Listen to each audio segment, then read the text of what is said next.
I need a break. 4 simple words that shattered my world on an otherwise ordinary Tuesday evening.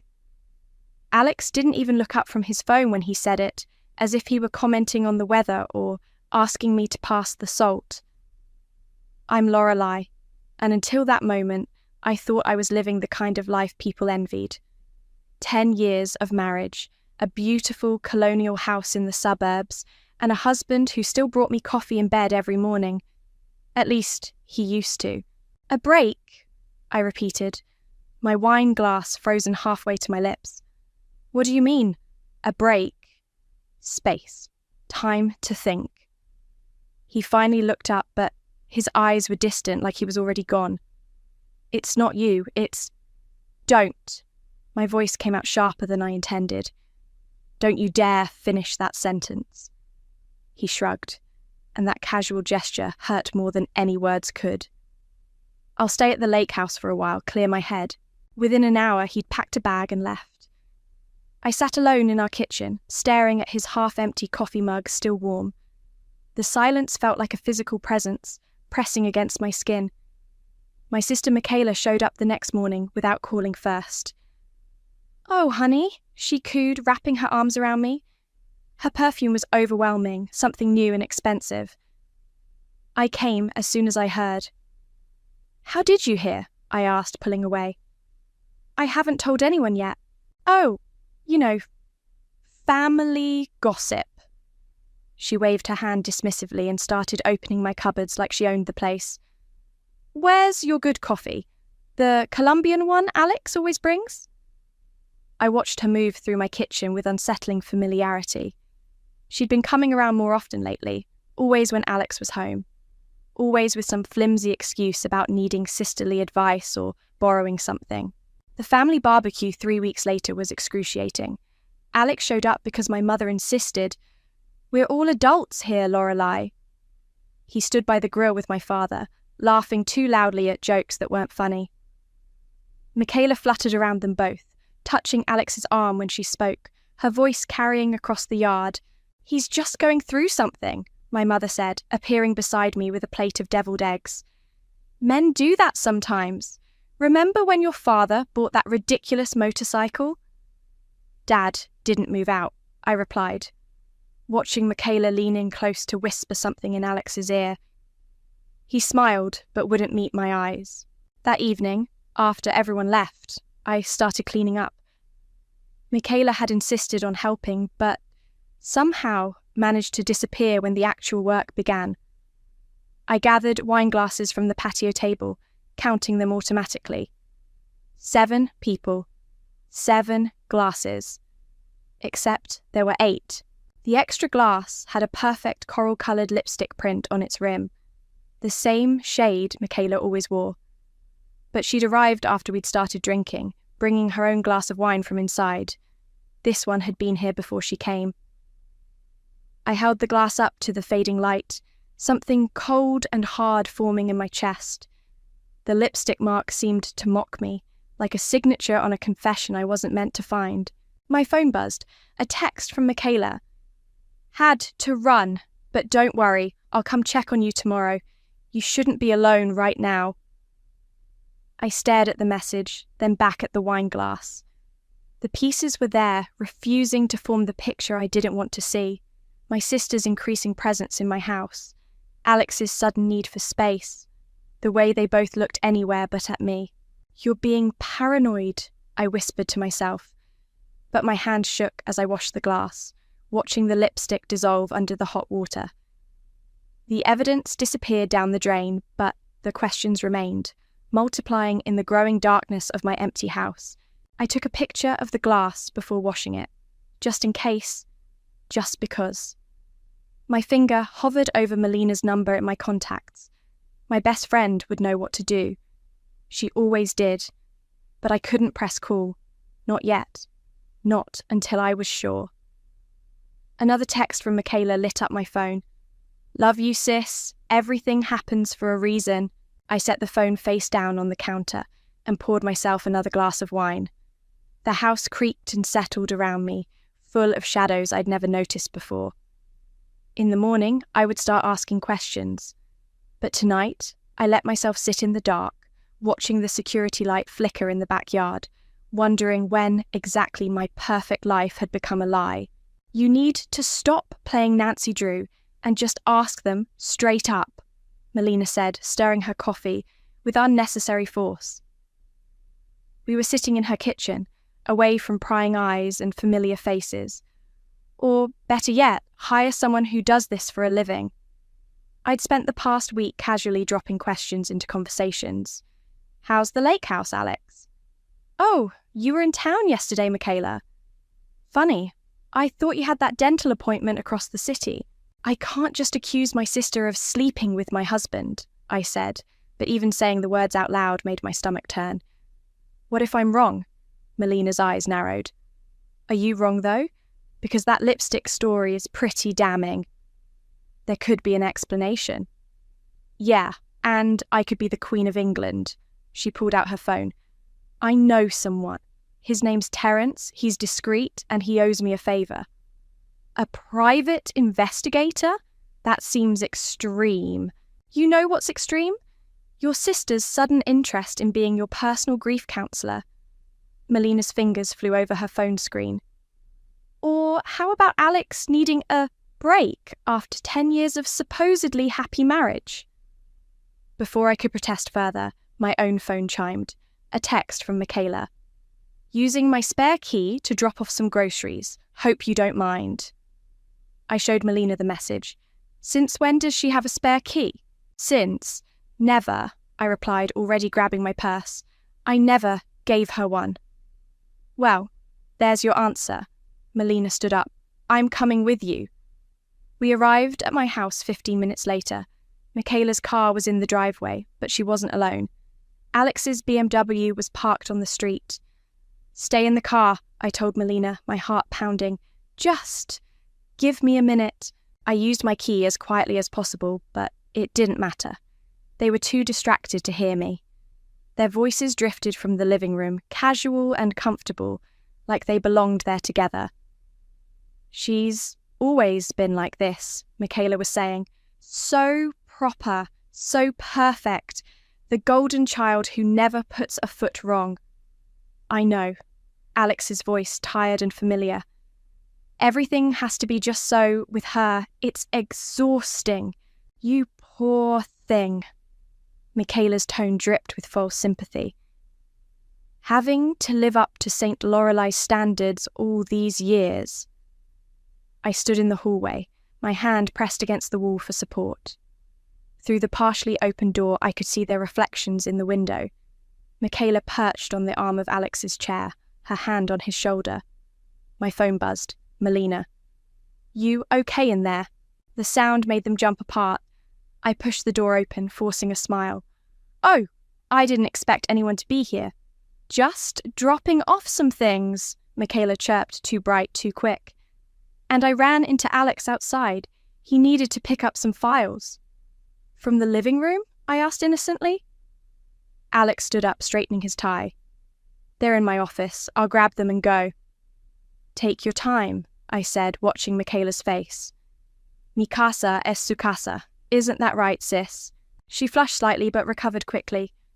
Don't be silly. I just worry about you. All alone in this big house. After they left, separately 10 minutes apart, Melina came inside. She took one look at my face and pulled out her phone again. Terence? Yeah, it's Melina. Remember that favour? I'm calling it in. She paused, listening. No, this needs to be more subtle. We need eyes inside. What are you thinking? I asked. Nanny cams, she replied. Small, motion-activated, completely silent. We can hide them in plain sight, inside books, decorative pieces, that fancy clock on your mantel. That's illegal, isn't it? In your own home, where you still legally reside. Not even close. She squeezed my hand. Besides, if they're not doing anything wrong, what's the problem? 2 days later, Terence installed 3 cameras, living room, kitchen, and foyer. They connected directly to my phone through a secure app. I felt sick doing it. like I was becoming someone I didn't recognize. But then, Michaela showed up again, letting herself in while I was at work. I watched the notification pop up on my phone. Motion detected in living room. My finger hovered over the alert. Did I really want to know? Could I handle seeing whatever was waiting in that footage? Another text from Michaela arrived. Hope you don't mind me borrowing your house for a bit. Just needed somewhere quiet to make some calls.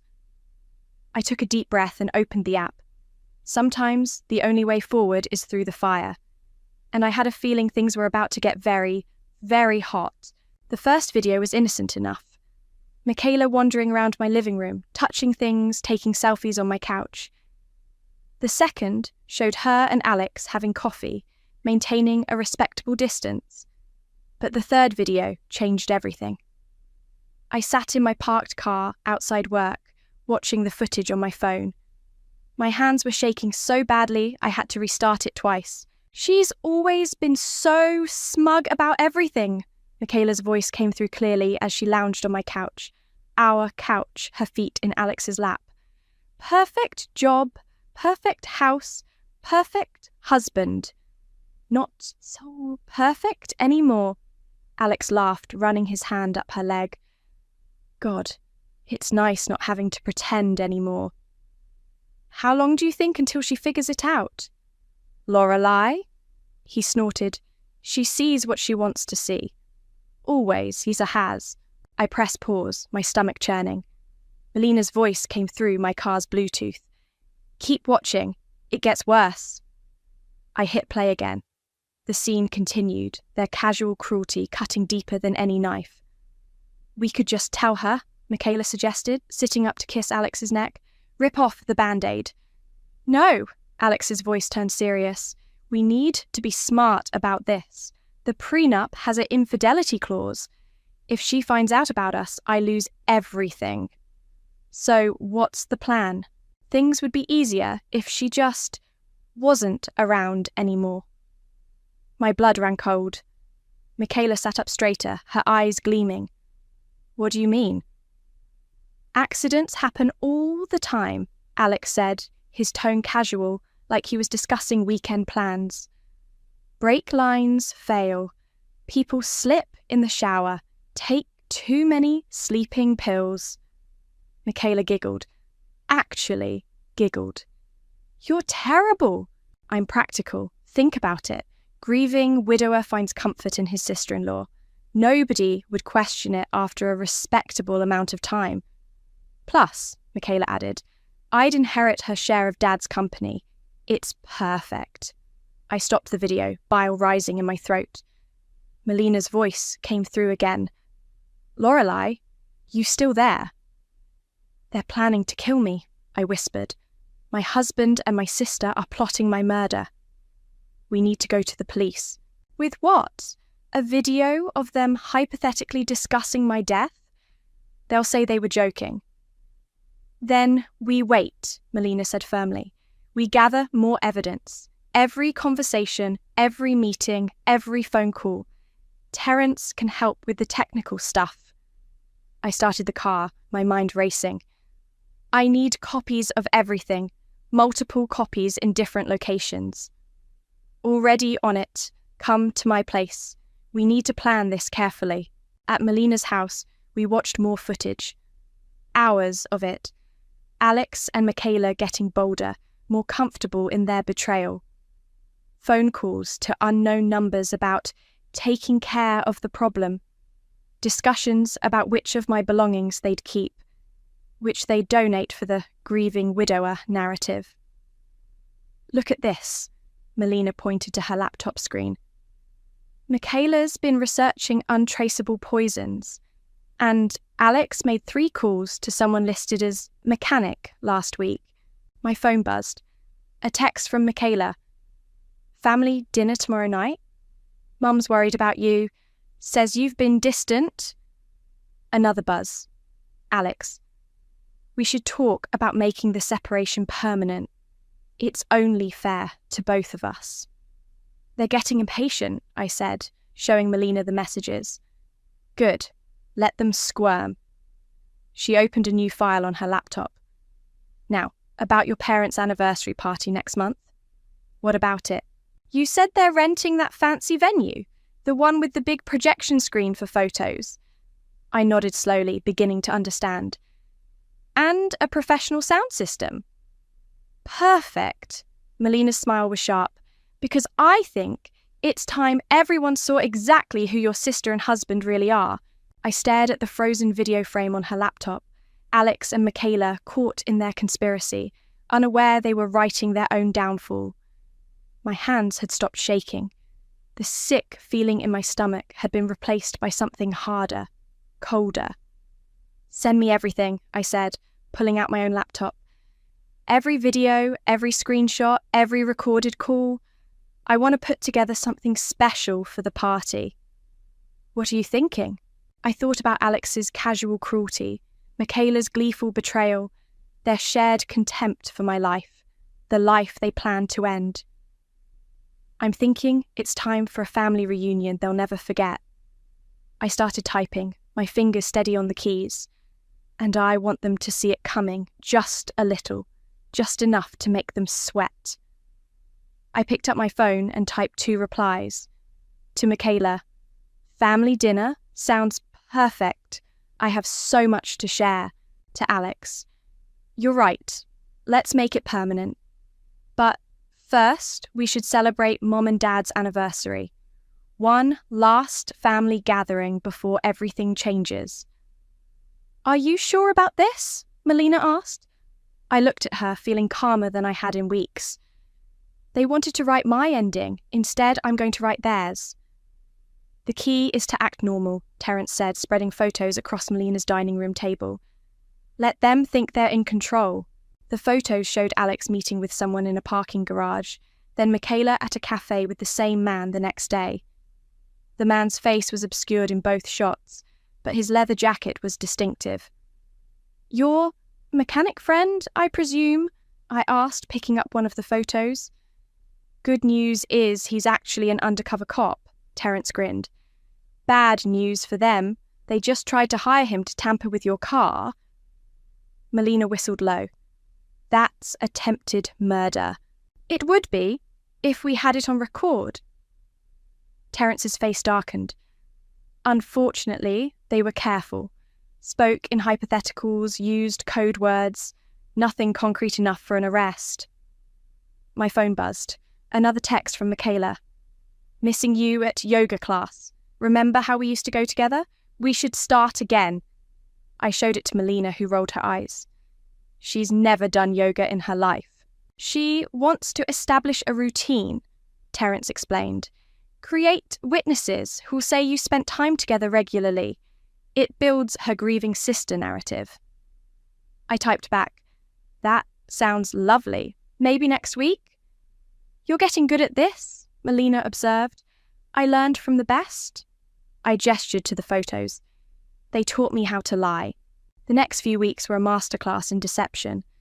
I smiled through family dinners, laughed at Michaela's jokes, nodded sympathetically when Alex talked about finding himself.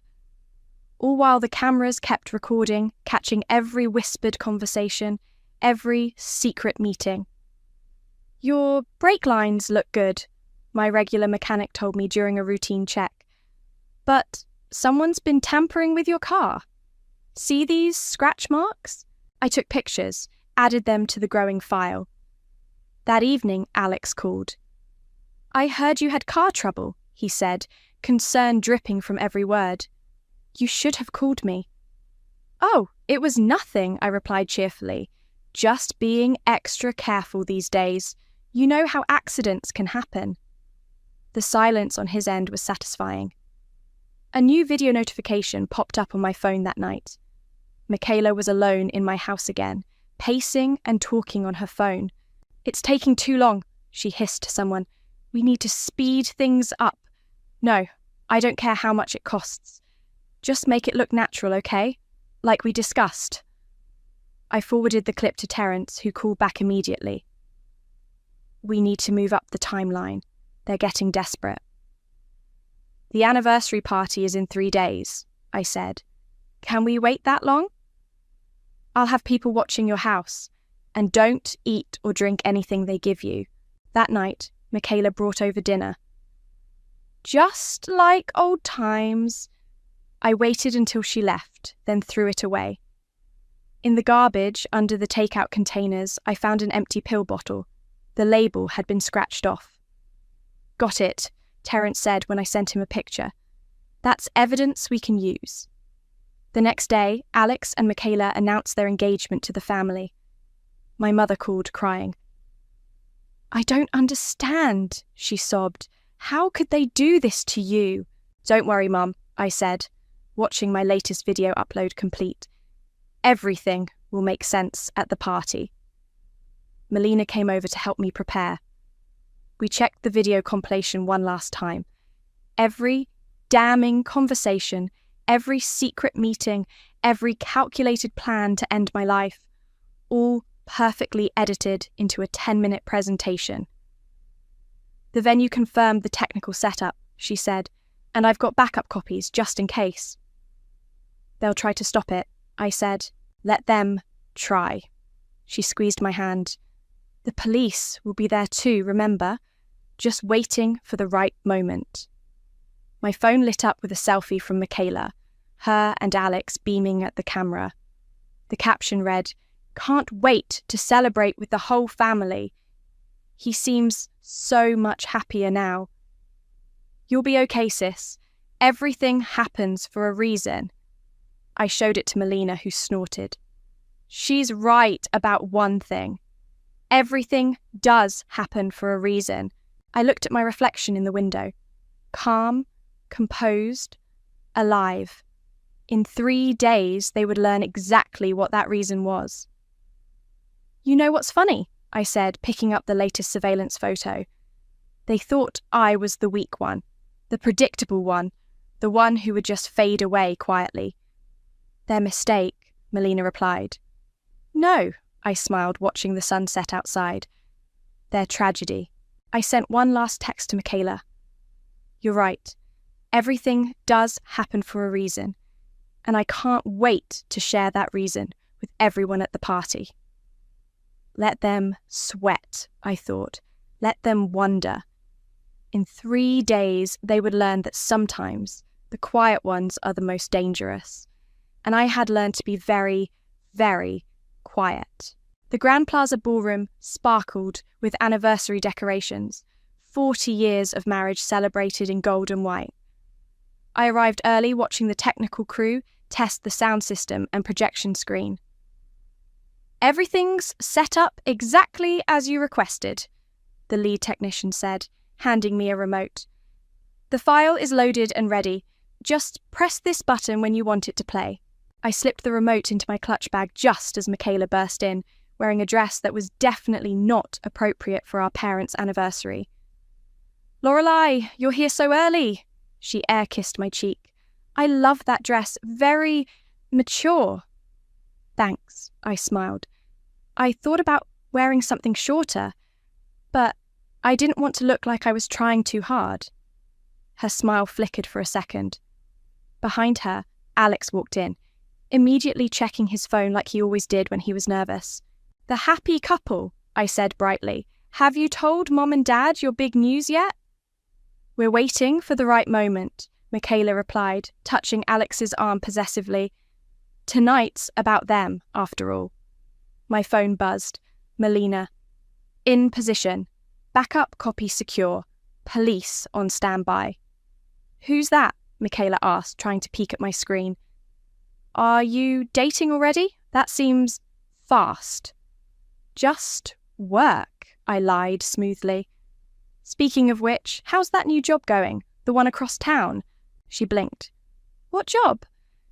Oh, sorry, I just assumed, since you've been making all those mysterious phone calls lately. My mistake. Alex's head snapped up from his phone. Michaela, can you help me with something outside? I watched them hurry out, their whispered argument carrying back through the door. What does she know? Nothing. She's fishing. Guests started arriving. My mother fussed with the photo displays while my father greeted everyone with his usual warm handshakes. Maxwell, Alex's father, arrived looking stern in his best suit. "Lorelei," he said, kissing my cheek. "You're looking well, all things considered." "Thank you, Maxwell. How's the family business?" "Thriving, though Alex seems distracted lately. You wouldn't know anything about that, would you?" I smiled mysteriously. "I'm sure all will become clear soon enough." The ballroom filled quickly. Melina positioned herself near the audio controls, catching my eye with a subtle nod. Terence texted that the police were in position outside, waiting for my signal. "Could I have everyone's attention?" Michaela's voice rang out through the microphone. "Alex and I have an announcement." My mother's face went pale as they stood together at the front of the room. Alex couldn't quite meet anyone's eyes as Michaela proudly displayed her left hand. "We're engaged!" she squealed. "We know it's unexpected, but when love hits you..." The room's reaction was a mix of awkward applause and shocked whispers. I counted slowly to 10, then stood up. "Actually," I said, my voice carrying clearly across the suddenly silent room, "I have an announcement too." "Lorelei," Alex warned, but I was already walking to the front. "This is inappropriate," Michaela hissed as I passed her. "It's Mom and Dad's night." "Oh, I think they'll want to hear this." I faced the crowd, feeling eerily calm. "It's actually a funny story about love, betrayal, and attempted murder." Alex lunged for my clutch bag, but I was faster. The remote was already in my hand. "Don't," he whispered. "Please." "Please what?" I asked loudly. "Please, don't show everyone who you really are. Please, don't reveal how you and my sister planned to kill me." Gasps echoed through the room. Maxwell stood up, his face thunderous. My mother grabbed my father's arm for support. "She's clearly unstable," Michaela announced, forcing a laugh. "Alex left her and now she's making up crazy stories." "Crazy stories?" I held up the remote. "Like the ones you told about brake lines and sleeping pills, the mysterious mechanic you hired, the poisoned dinner you brought over." Alex's face went white. Michaela's fake laugh died in her throat. "You're bluffing," she said, but her voice shook. "Am I?" I turned to the crowd. Would anyone like to see what a loving sister and devoted husband look like when they think no one's watching? "Lorelei," my mother pleaded, "don't do this." "I'm sorry, Mom," I said softly, "but some things need to be seen in the light." Alex made one last grab for the remote. I stepped back, my finger hovering over the play button. "You know what you both taught me?" I asked them quietly. "That sometimes the people closest to you are the ones you should trust the least. Want to show everyone what I learned?" The room held its breath. Michaela's mascara was starting to run. Alex's hands were shaking. I pressed play. The video started playing, and the room fell silent except for the crystal-clear audio from my hidden cameras. On screen, Alex and Michaela lounged on my couch, planning my death like they were planning a vacation. "Just make it look natural," Alex's voice echoed through the speakers. "Like an accident," Michaela's giggle followed. "Poor, clumsy Lorelei, always so trusting." Someone gasped. Probably my mother. I didn't turn to look. My eyes were fixed on Alex and Michaela's faces as they watched their own betrayal unfold on the massive screen. "Turn it off," Alex demanded, stepping towards the projection booth.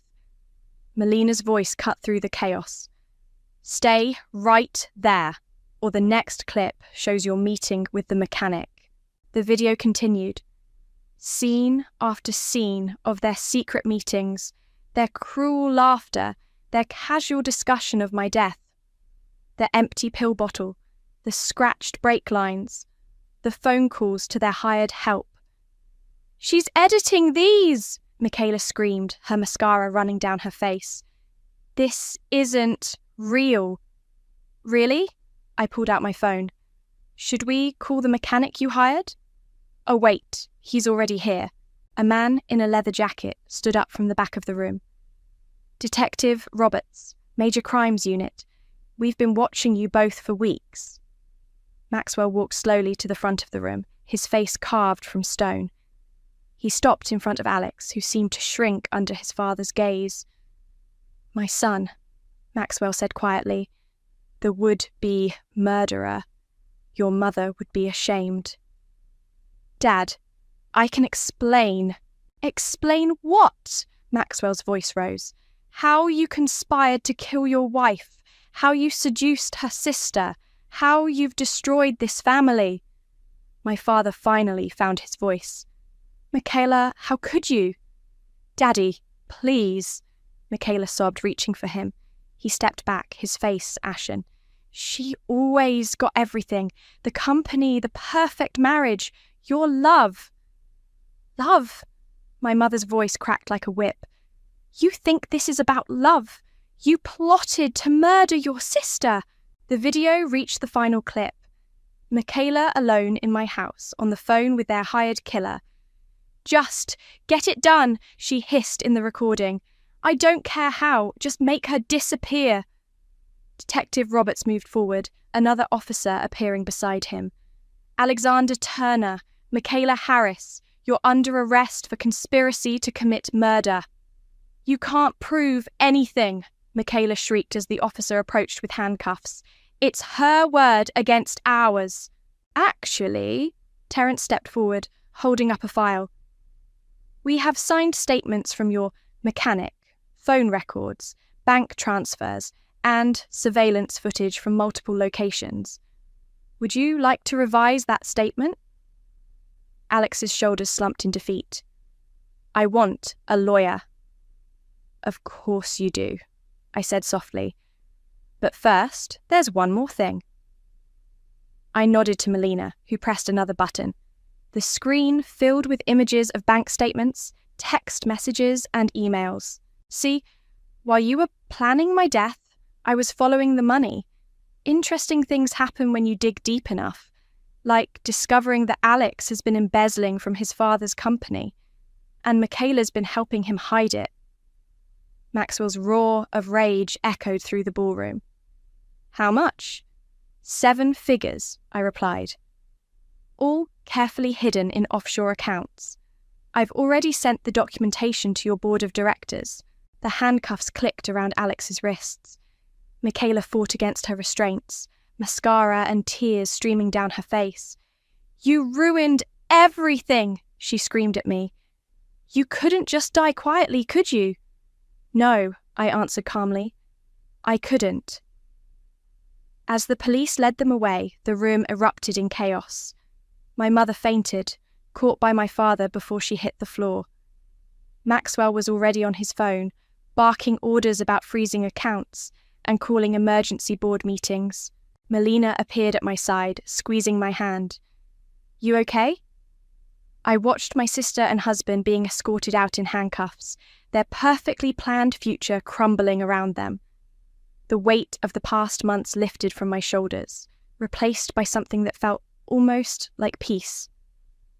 You know what's funny? I said, turning to her. They thought I was the weak one, the predictable one. But they never wondered why I was so good at my publishing job. Why's that? Because I've always known that the best stories are the ones where justice wins in the end. I picked up my clutch bag, straightening my spine. Even if you have to write that ending yourself. The ballroom doors closed behind Alex and Michaela, and with them, a chapter of my life ended. But as I looked around at the shocked faces of my family and friends, I knew this wasn't the end of the story. It was just the beginning of a new one. The police station's fluorescent lights cast harsh shadows as I gave my official statement. Detective Roberts recorded everything while Terence sat beside me, now officially acting as my legal counsel. Start from the beginning, Detective Roberts said. When did you first suspect? The lipstick on the wine glass, I replied. But I think part of me knew something was wrong long before that. 3 hours of detailed testimony later, I emerged into the precinct's waiting room. Melina jumped up from her chair, coffee in hand. "They're holding them without bail," she announced. "Maxwell's refusing to pay for Alex's lawyer." "Good." I took the coffee, my hand still shaking slightly. "How are my parents?" "Your dad's with your mum at home. She's processing." My phone buzzed, a text from my father. "We need to talk. Come over when you can." The drive to my childhood home felt surreal. Christmas lights still hung from the porch. Michaela had helped put them up just last month, laughing and singing carols like she wasn't plotting my murder. My mother sat at the kitchen table, looking smaller than I'd ever seen her. Dad stood behind her, his hand on her shoulder. "Why didn't you tell us?" Mom asked as I sat down. "We could have what?" I kept my voice gentle. "Confronted them? Called the police with no evidence? They would have denied everything." "But we're your parents," she whispered. "We should have known." "Known what?" I reached for her hand. "That your daughters were capable of this? I didn't want to know either." Dad cleared his throat. "The company board is meeting tomorrow. They want you to take Michaela's position." "I can't think about that right now." "You have to," he insisted. "The family business." "The family is broken, Dad." I stood up, pacing the familiar kitchen. "Your youngest daughter tried to kill your oldest. The business can wait." My phone buzzed again. "Maxwell. Need to see you. Office, now." I found him in his corner office, looking out over the city. He turned as I entered, his face aged 10 years in one night. "I've spent 40 years building this company," he said without preamble. "Did you know Alex was stealing all along?" "Not until I started digging." I handed him a flash drive. "Everything's here.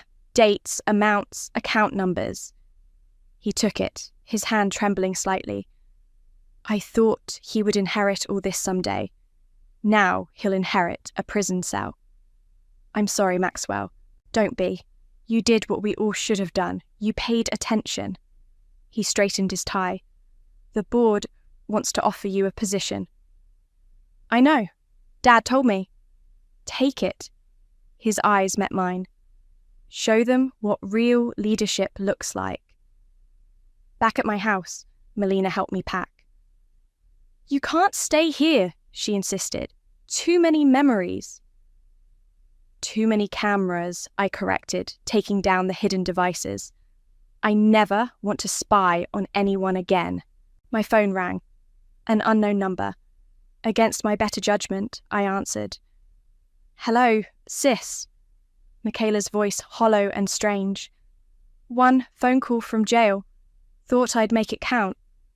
"What do you want?" "To know if it was worth it. Destroying the family like this." "You tried to kill me, Michaela. You and Alex planned my death in my own home." "Because you had everything." Her voice cracked. "The perfect life, Dad's approval, the company future. I just wanted to watch me die." The words hung between us. "To take everything I had." Silence then. "I hate you." "I know. That's why you're in jail and I'm not." I ended the call. Melina watched me carefully. "You okay?" "No." I looked around my half-packed house. "But I will be." The doorbell rang. Detective Roberts with more questions. Behind him, I could see news vans gathering at the end of my driveway. "The story's breaking," he said apologetically. "It'll be everywhere by morning."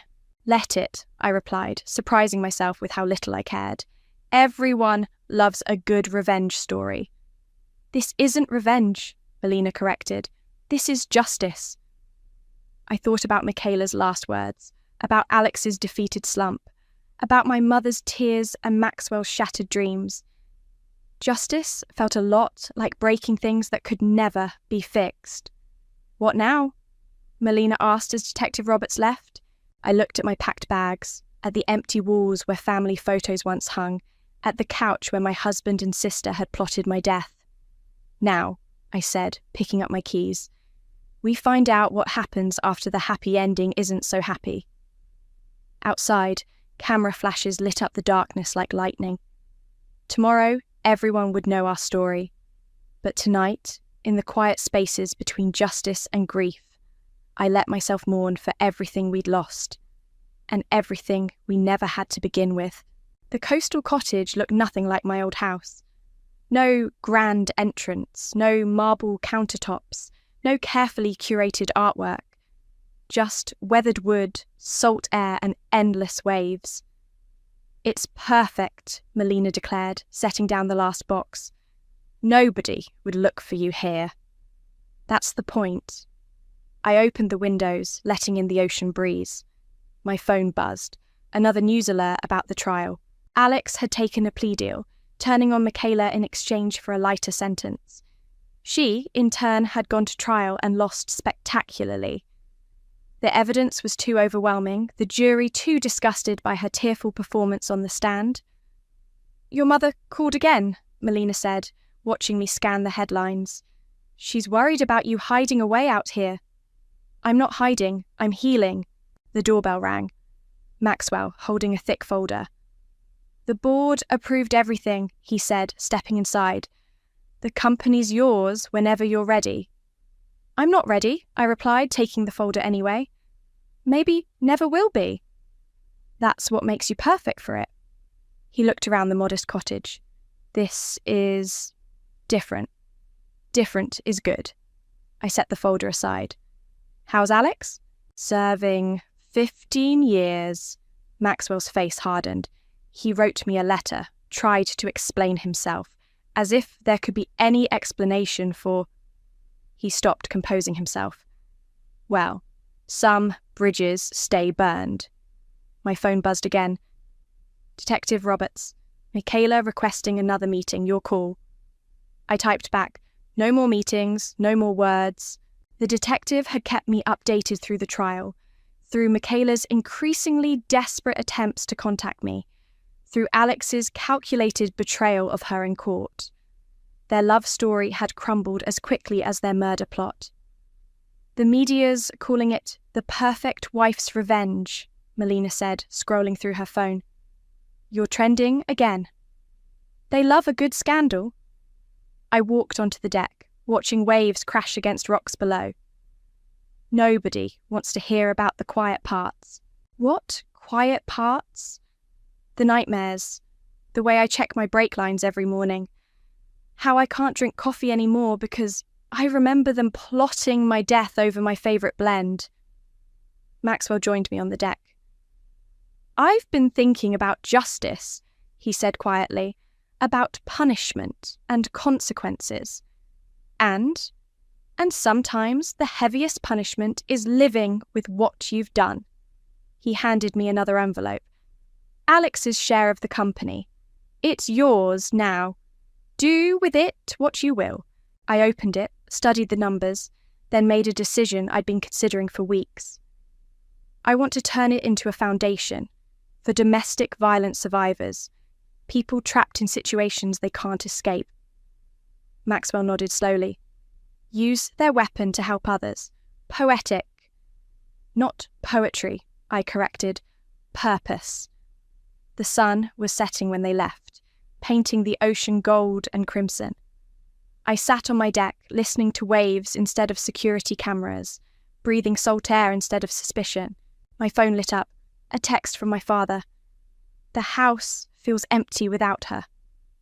"I know," I replied, "but better empty than poisonous." Another buzz. My mother. "Coming to Sunday dinner?" I looked at the message for a long time.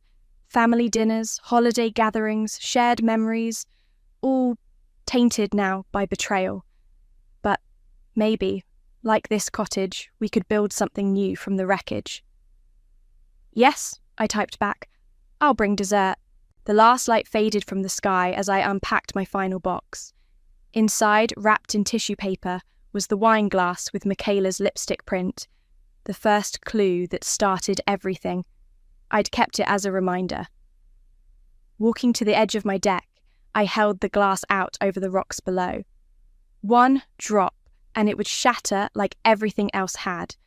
But instead, I brought it back inside, and placed it on my highest shelf, not as a trophy, not as a weapon, but as a reminder that sometimes the most dangerous predators hide in plain sight, and sometimes the quietest person in the room is the one you should watch most carefully. My phone buzzed one last time. Melina. You sure you're okay out there alone? I looked around my new home, at the ocean stretching endless and free before me, at the life I was building from the ashes of betrayal. I'm not alone, I replied.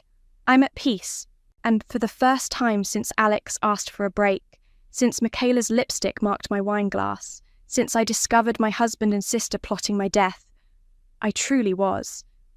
Some people might call it running away. I called it running towards something better, something stronger, something true, and this time I was writing my own story,